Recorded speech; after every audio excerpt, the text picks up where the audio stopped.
Hello and welcome to Clash of the Dice. I'm James and this is Warhammer 40,000 9th edition, and this is going to be another 500 point combat patrol solo play game where I play both sides against each other. And this time we've got Space Wolves against Genestealer cults. So I just want to address the elephant in the room, which is Space Wolves. Now forgive me, I'm going to have a little tiny bit of rant just because I need to get it out of my system. In 8th edition, when I first got into 40k, there was a Space Wolves Codex. Then we got Psychic Awakening and I needed to buy another book, which I didn't buy because I resented having to buy it. And I'm glad I didn't buy it because pretty much everything in that Psychic Awakening book is now in the new Codex supplement. And that's something else I'm salty about. I needed to buy a Codex for the Space Marines and then a second book just so I can carry on using my Space Wolves. I had to buy the Space Wolves supplement. So I've had to buy 2 books to use one army. So I'm a little bit annoyed. But not only that, they've ruined Space Wolves. I mean, if ever there was a chapter that flipped the V's at Rabuti Gilliman and his Codex Astartes, it was the Space Wolves. But you no longer get Wolf Lords, you get Captains. You don't get Battle Leaders, you get Lieutenants. You don't get Rune Priests, you get Librarians. You don't get Wolf Priests, you get Chaplains, who are Chaplains and not Chaplains and Apothecaries rolled into one. And don't even get me started on Scouts. In this list I've got some Thunderwolf Cavalry. The Thunderwolf Cavalry are now armed with Lightning Claws, not Frost Claws.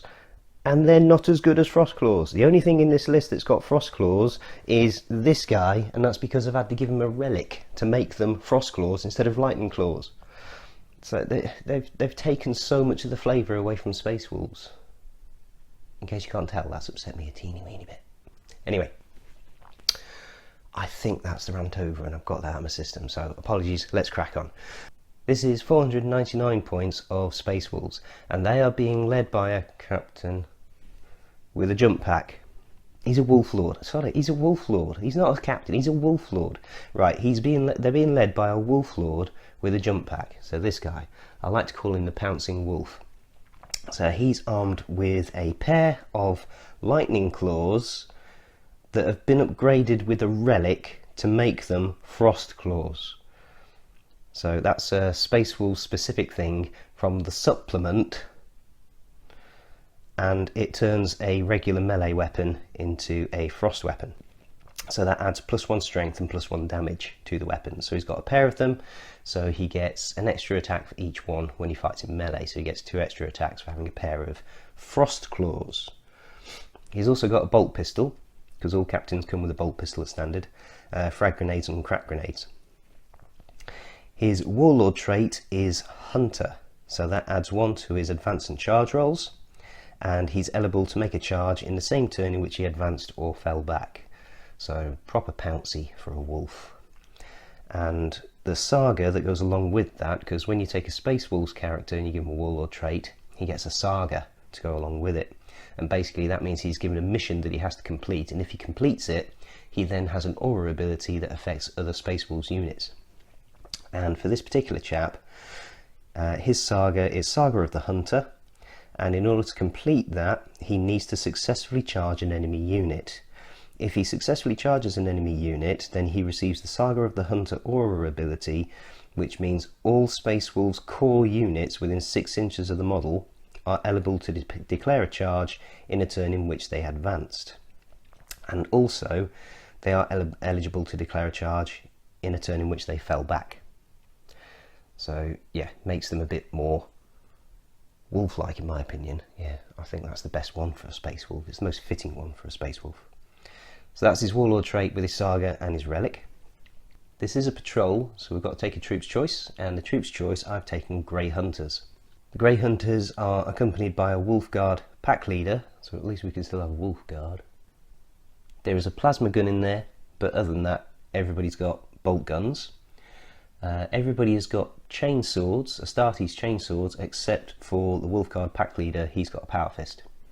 There's also a Wolf standard in there, which means each time you advance or charge, you can re-roll any dice rolls that have a result of a 1.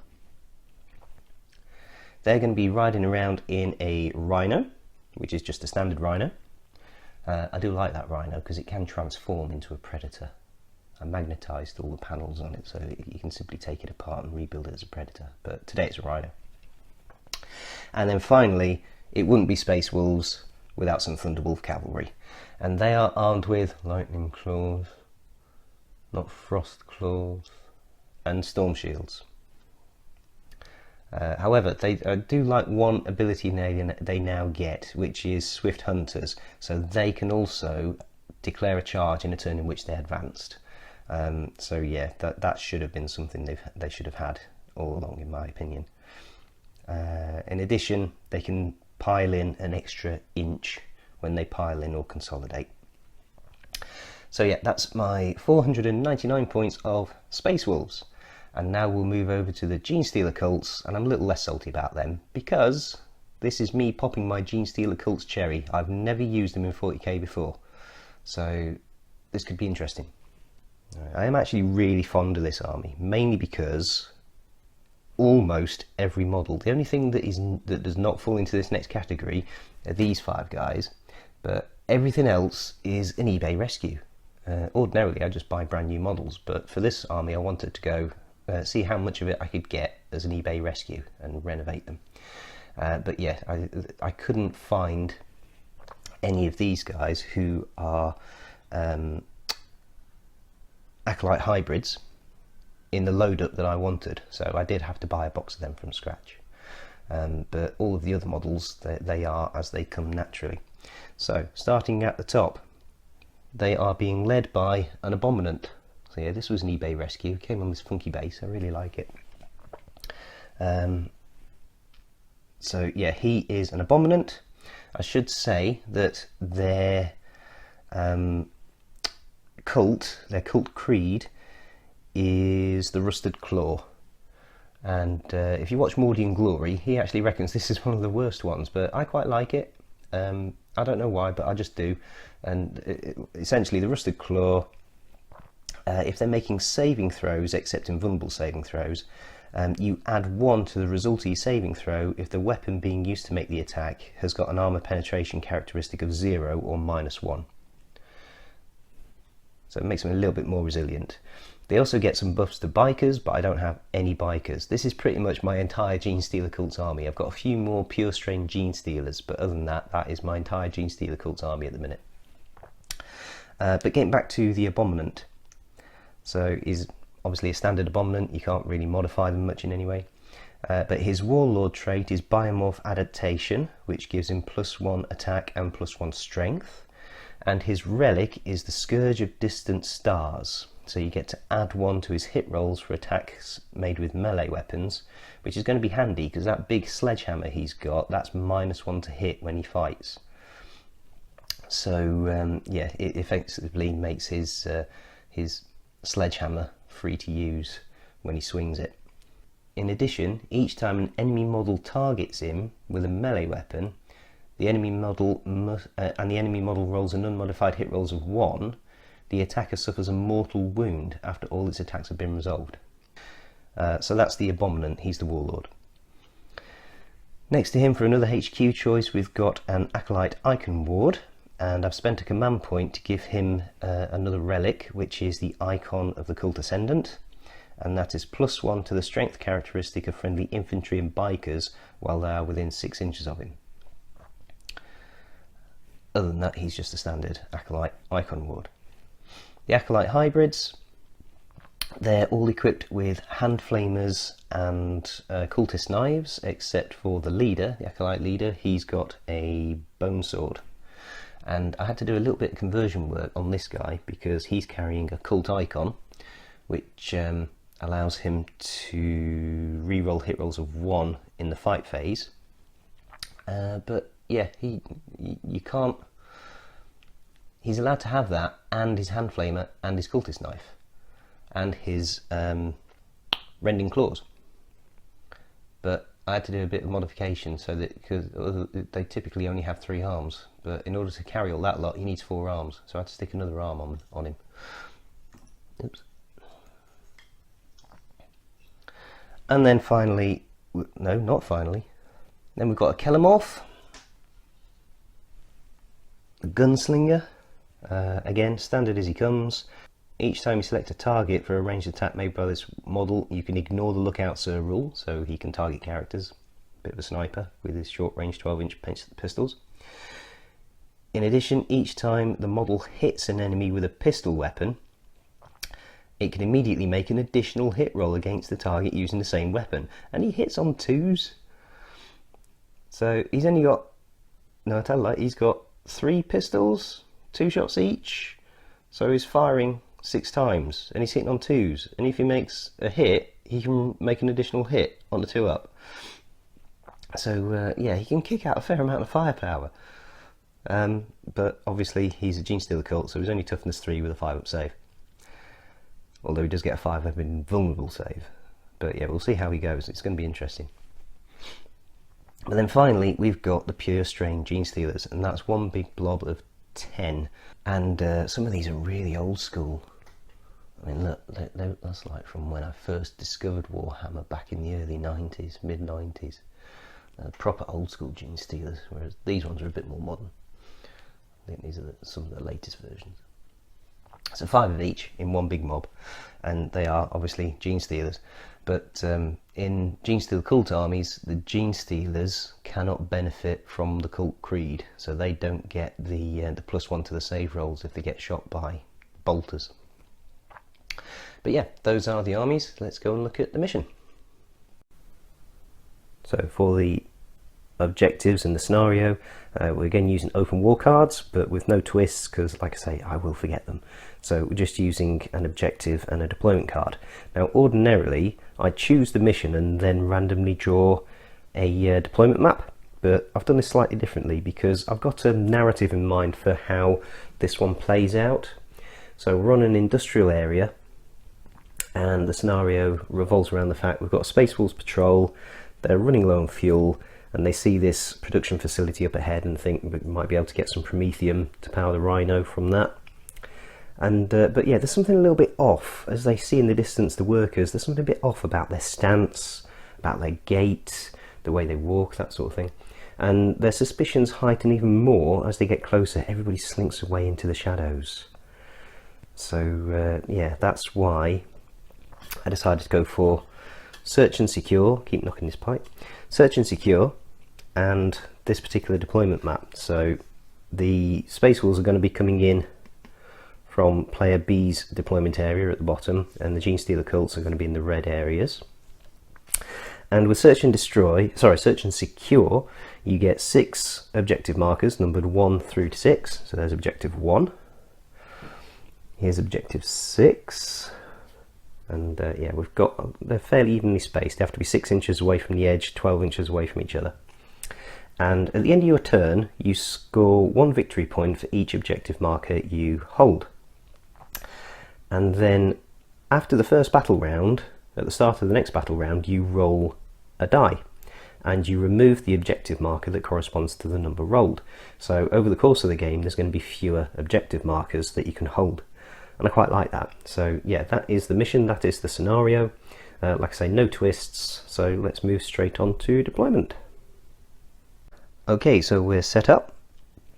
The Genestealer cults won the roll-off, which is convenient because I want them to be effectively the defender. So they deploy as blips, in case you didn't know that. So rather than putting models on the table, you put blip markers. So we've got 1 blip over there, another on the other side of those silos, and 1 in this industrial building here.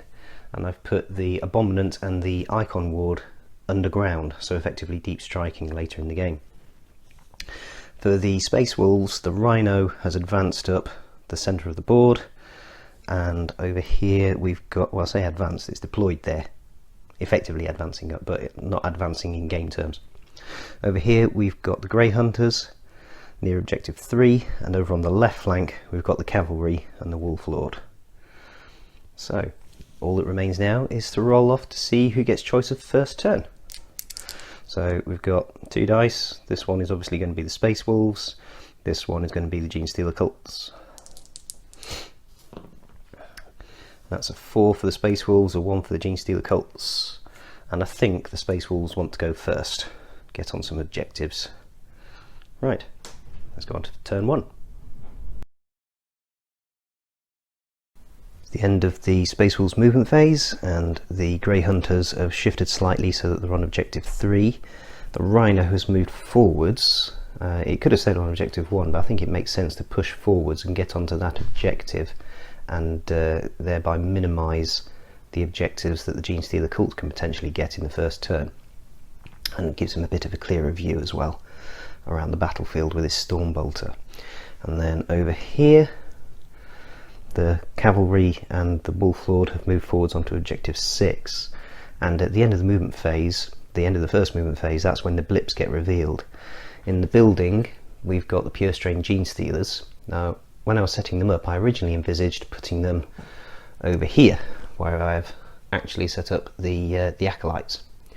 But I decided that, all things considered, these guys are pretty powerful and pretty choppy, so we probably want to be sending the Genestealers in against them rather than the Acolytes. And then hiding in the shadows in here is the Kellemorph. Now, I should say I didn't go through terrain when we set up, but these are obviously pieces of industrial terrain. So when you're inside them, you're -1 to hit. And yeah, I think some of the rules we're just going to have to get through on the fly, but generally speaking, the terrain is yeah, what you see is what you get. It's industrial terrain. Pipes are pipes, fences, I think they're more there for table dressing more than anything else. So yeah, I'll decide how they interact with various modifiers, etc., as we go through. So that is the end of the movement phase. There's no psychic phase because there's no psychers on the board, so we'll go into the shooting phase. That was a very brief shooting phase because there's nothing much in line of sight. The Rhino could see the Kellemorph, and we spent a command point on keen sensors to ignore the -1 to hit modifier for being in a piece of industrial terrain, and we hit twice. It was in rapid fire range, so we hit twice with the 4 shots, but then neither shot wounded. Rolled on a 1 and a 2 to wound. I did contemplate spending a command point on a reroll, but I figured, no, it's early days, let's save the command points for later in the game in case we need something a bit juicier. Well, the Rhino is in charge range of the Kellemorph, but I think under the circumstances we'll just sit him on objective 5 and try and control the centre of the table. So there's no other charges because there's nothing in line of sight. So yeah, even if they were in line of sight, I think the Thunderwolf Cavalry is too far away from the Genestealers to make a charge. So that will be the end of Space Wolves turn 1, and they will get 3 points for being on objective 6, objective 5 and objective 3. So we're then going to move into Genestealer Cult's turn 1. Is it just me, or do all Warhammer 40k YouTubers have a cat? I mean, Winters has one, and Say Hi Paul has one, and I think Mordy and Glory has one. But anyway, that is the end of the Genestealer Cult's movement phase. The Genestealers have come out of the building. The Acolytes have advanced down here. The Kellemorph has stayed put. Now the Genestealers did advance because they can advance and still charge, and they roll a 1 on their advance roll. So I spent a command point to re-roll it and got another 1. But yeah, I was umming and ahhing whether to go for the Thunderwolf Cavalry or the Rhino, and in the end I decided the Rhino was probably the better option because either way we're going to be wounding on 5s, and yeah, this is probably less of a threat. There's going to be more, I think there's going to be more Overwatch, because the worst these things could do would be throw a grenade, whereas this has got a Stormbolter if it wants to Overwatch.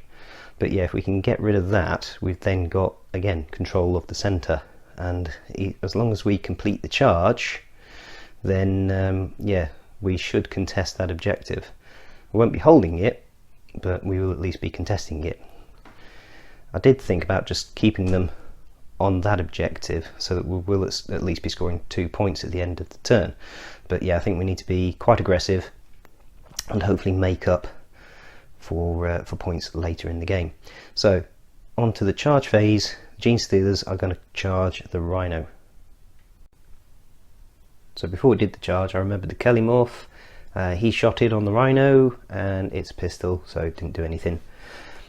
The Rhino fired Overwatch and killed a Genestealer, but that would have put them down to less than 10 models. So I spent a command point to re-roll the save roll, and it saved, because yeah, if you get 10 models in a unit, you get an extra attack for each Genestealer. So yeah, it did save. So they also charged it. They needed a 9-inch charge, and they got straight in with a 9.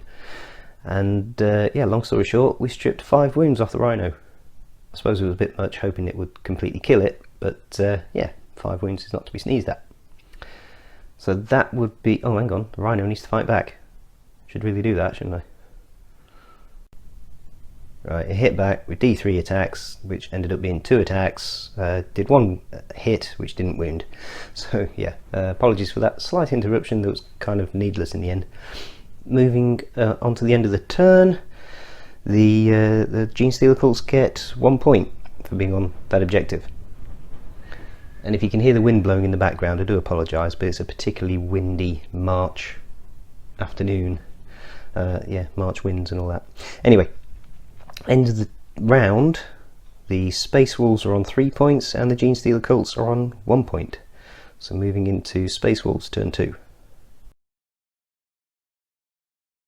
And here's the other one.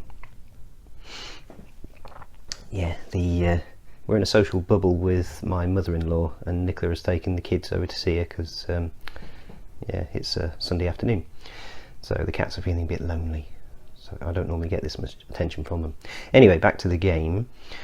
This is an interesting one because we're already on 3 objectives with the space, or I should say, objective 1 vanished. At the start of the turn, you roll a dice and you remove the corresponding objective, and it was number 1. So because the Space Wolves were already on 3 objectives, well, I suppose this one was contested, is contested by the Genestealers. The temptation is to just sit on it. I mean, we could have stayed there and there, possibly the Thunderwolf Cavalry, move on to that one, and bag another 3 points at the end of the turn, but that doesn't feel right. I mean, the Space Wolves would not just sit back and allow Genestealers to tear their Rhino to shreds. So the Wolf Lord and the Thunderwolf Cavalry have both advanced. The Wolf Lord jumped up and over using his jump pack, and obviously with his Warlord trait and the fact that these are Thunderwolf Cavalry, they can both advance and still charge in the same turn. So these guys did just stay put. They're going to stay on that objective and yeah, take up a defensive position, while the more assault styled Marines go in against the Genestealers. And moving into the shooting phase, the Rhino can still shoot in combat because it's a vehicle, so we'll shoot the Stormbolter into the Genestealers and we'll see what happens. So the Rhino did shoot its Stormbolter at the Genestealers, but because it's a bit nerfed, it's down to 5 wounds, it's hitting on 4+, and yeah, none of the shots actually hit. So then into the charge phase, the Wolf Lord and the Thunderwolf Cavalry all completed their charges, which isn't surprising because it was quite short.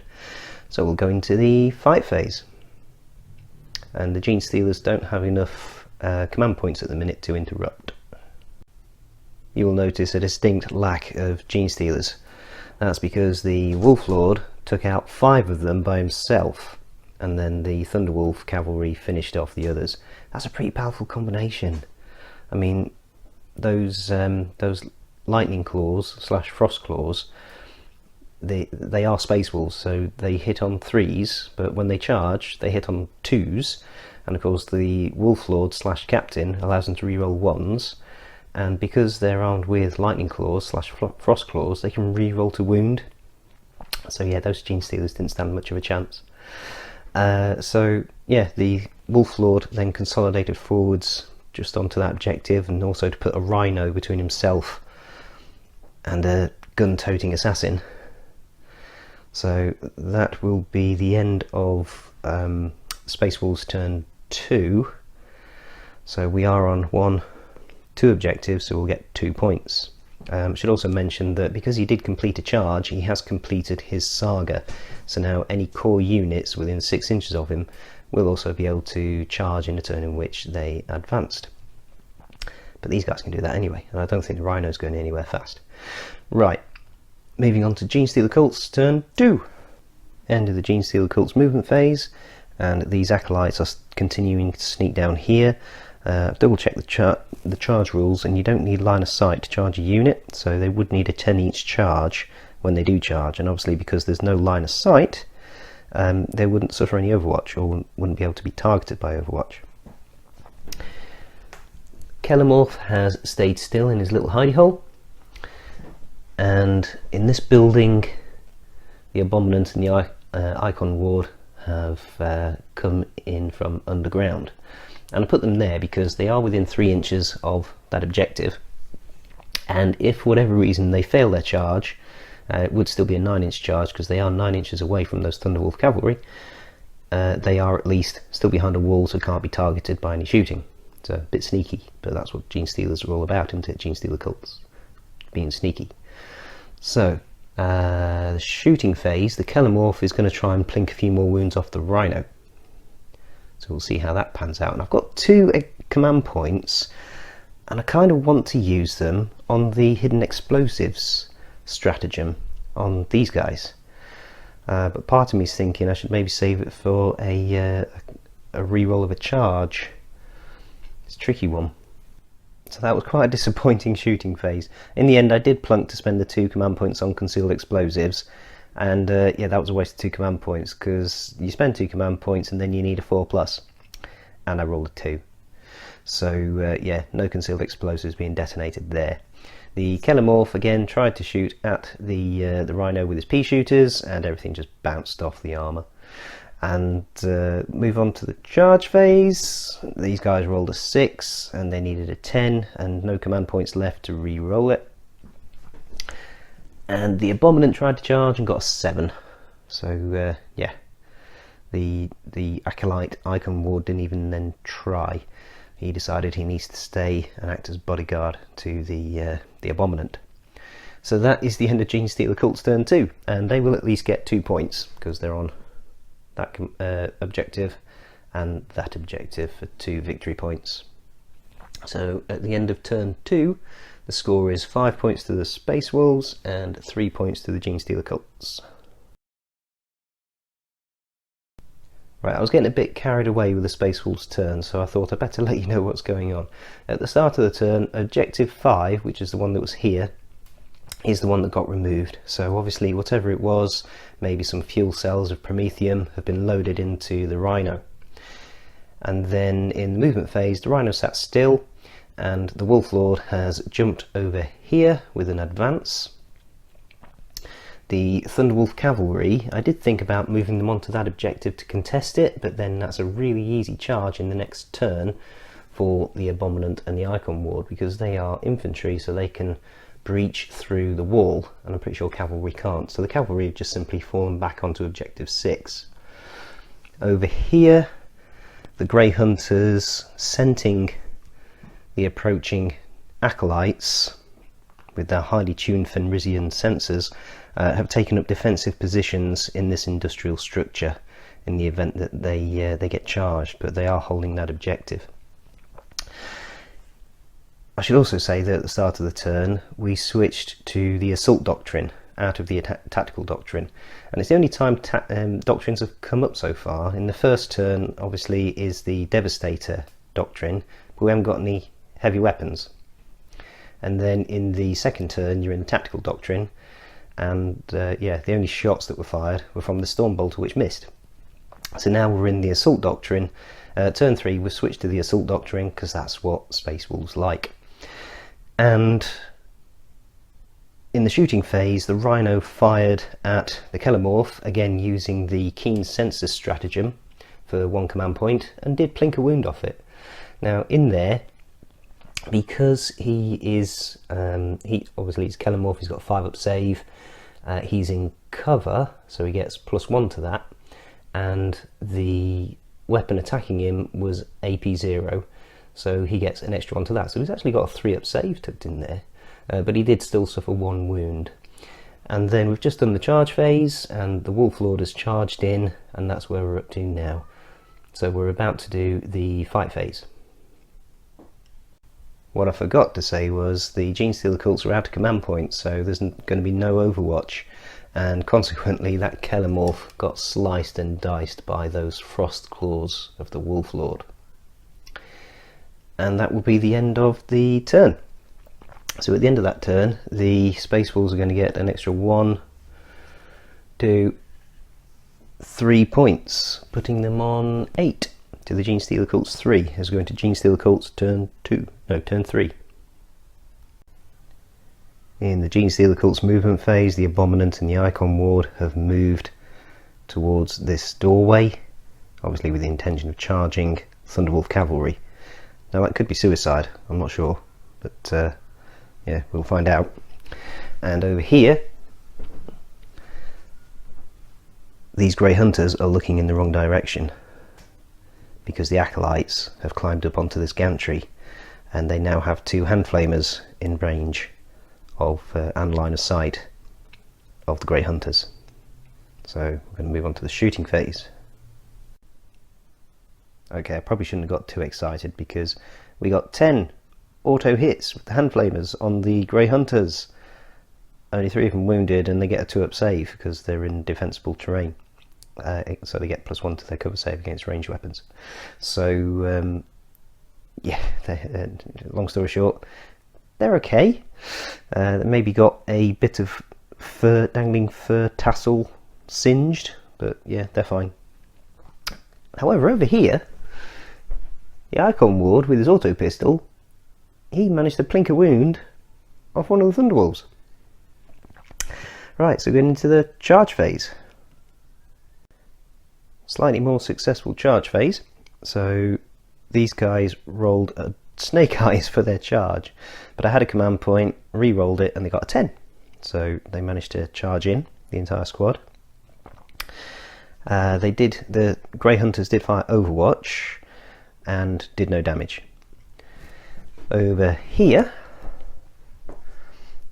both the Abominant and the Icon Ward rolled pretty well in their charges, and they've managed to charge round behind this Thunderwolf, so if all goes well, they'll be on that objective. So the problem I now have is the Space Wolves do have 2 command points to interrupt. So it's, where do I start? I'll come back to you when I've made that decision. Right, time will tell whether this was the sensible thing to do or not, but I wanted to see what the Abominant was like in combat, and he's pretty monstrous. He killed 2 of the Thunderwolf Cavalry. Yeah, so yeah, that hammer does a minimum 3 damage, and yeah, so he hit 3 times, wounded 3 times, all 3 saves on the power shields, storm shields, failed. So the first hit wounded the one that was or killed outright the one that was on 3 wounds left, because it's minimum 3 damage with that hammer. The second one only did 3 damage, and they've got 4 wounds each, Thunderwolf Cavalry.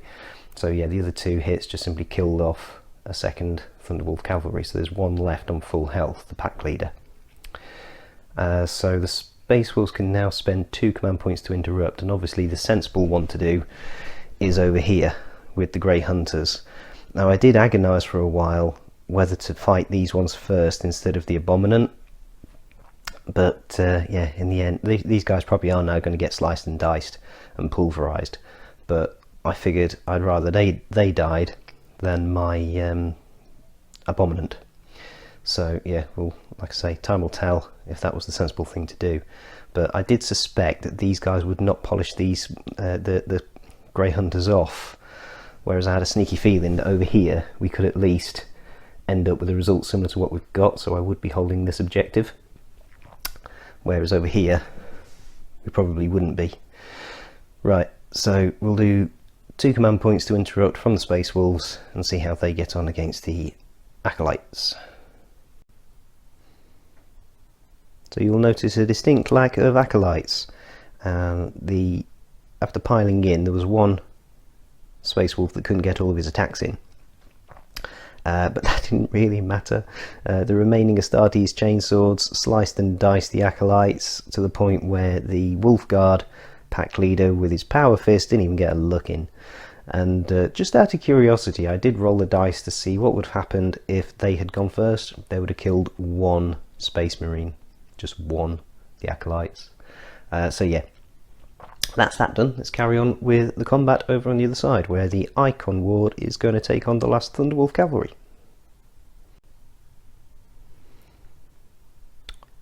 So the Icon Ward fought and took one wound off the Thunderwolf Cavalry.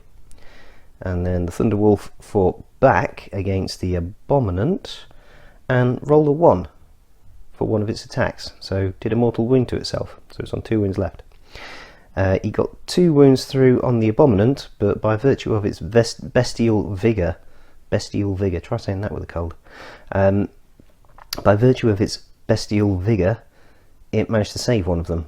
So yeah, only 1 wound suffered. So that will be the end of turn 3. The Genestealer cults outnumber the Space Wolves on this objective, so they will score 1 point, putting them on 4 points to the Space Wolves 8 as we go into turn 4.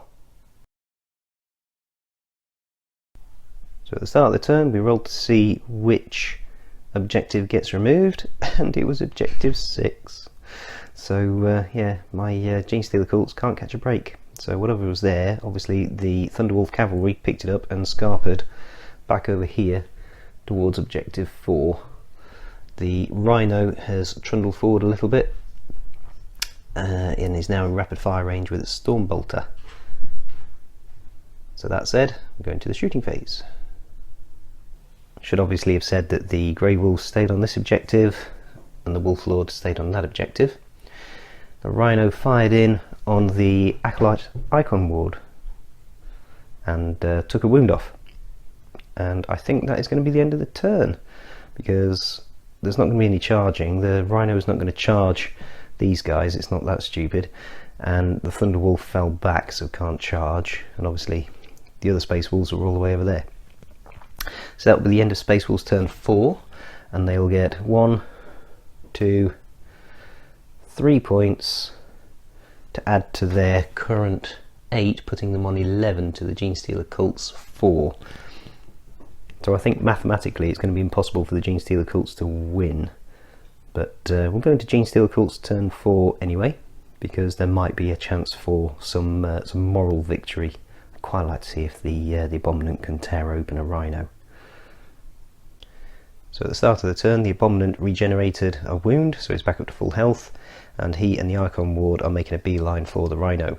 Now it is mathematically impossible for them to win, so yeah, other than that it would have been sensible to try and charge that Thunderwolf Cavalry to at least get a point for being on that objective at the end of the turn. But as I say, there's not a lot of point. At most we can score 4 points, and we're 7 points behind. So there's no point whatsoever. So, and that's assuming they could get onto objectives, which they can't, because there's an objective there, there's an objective there, and there's an objective there. So I am just doing an experiment now to see if we can crack open a Rhino with an Abominant. So that said, I suppose we could plink a pistol at it. Stranger things have happened, so we'll fire the auto pistol at it. I'm not expecting that to do anything. The Abominant will charge in first and eat the Overwatch, because the Space Wolves do have 1 command point to spend on Overwatch. So the Acolyte, he rolled a 6 to hit with his pistol, and then a 6 to wound with his pistol. And then the Rhino rolled a 4 for a save. But yeah, we're getting exciting there for a minute. Both of the characters obviously got in with their charge. The Rhino fired Overwatch, but didn't do any damage, didn't hit anything as they went in. So going into the fight phase, there is no, obviously no interruptions, because the Space Wolves are out of command points, and to be fair, it's a Rhino. So the Abominant is going to go first. So in answer to the question, yes, an Abominant can finish off a Rhino with 5 wounds on it. In fact, the amount of damage that thing just did, it could have taken out a completely healthy Rhino, because all 4 hit, all 4 wounded, although I did need to use a reroll because we did get 1 wound roll of 1. All the saves failed, so that's a minimum of 12 damage. So yeah, again, part of that is courtesy of his Warlord trait that gives him +1 strength, +1 attack, and the icon there gives him +1 strength as well, so he was wounding on 2s as strength 14. So they have then consolidated towards the Thunderwolf cavalry. So that will be the end of turn 4, and they won't get any points because they're not any objectives, but as I say, that's kind of anathema. So anathema, is that the right word? It's kind of academic, that's probably the word I'm looking at. But yeah, I think we'll play out turn 5 just to see if we can get a tabling for the Space Wolves, and yeah, see if the Genestealer cults can get any more moral victories by maybe wiping out the Thunderwolves. So going into turn 5. So it was objective 2 that vanished, and that doesn't really matter because the Wolf Lord has jumped back over here, got a 1 to advance, so the one and only command point to re-roll it, and it turned into a 6. And he is eyeing up the Abominant, and the Thunderwolf cavalry has moved off the objective because it doesn't need to hold it, let's face it, and it is eyeing up the Icon Ward. It's going into the charge phase. Thunderwolf cavalry is going to charge the Icon Ward. There's no command points for it to overwatch with its auto pistol, and the Wolf Lord will charge the Abominant. Actually, the Thunderwolf cavalry could throw a grenade. Yeah, we'll throw a grenade just for good measure. Throw a crack grenade at it and see what happens. So the crack grenade, it's yeah, a bit of poetic justice because it might be a little bit unsporting to throw a crack grenade at him, but it did hit, it did wound, and it did save. Roll a 6 for a save. So the Thunderwolf cavalry completed its charge. However, the Wolf Lord rolled a 3 for its charge, and it needed a 4, at least a 4, and there's no command points to re-roll it.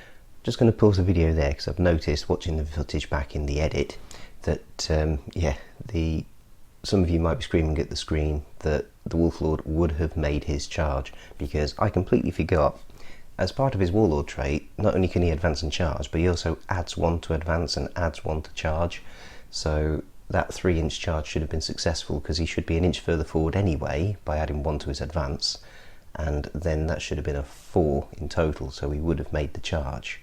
Now, just for thoroughness, I've just rolled the dice to see what would have happened. All of his attacks hit, 5 of them wounded, including the reroll from having Lightning Claws / Frost Claws. They're AP -2, which would have been AP -3 for the Assault Doctrine, so no armor save on the Abominant. Each of those Frost Claws does 2 damage, because they're Frost Claws, not Lightning Claws, and that equates to 10 damage. Abominants reduce incoming damage by 1, so that takes it back down to 5 damage.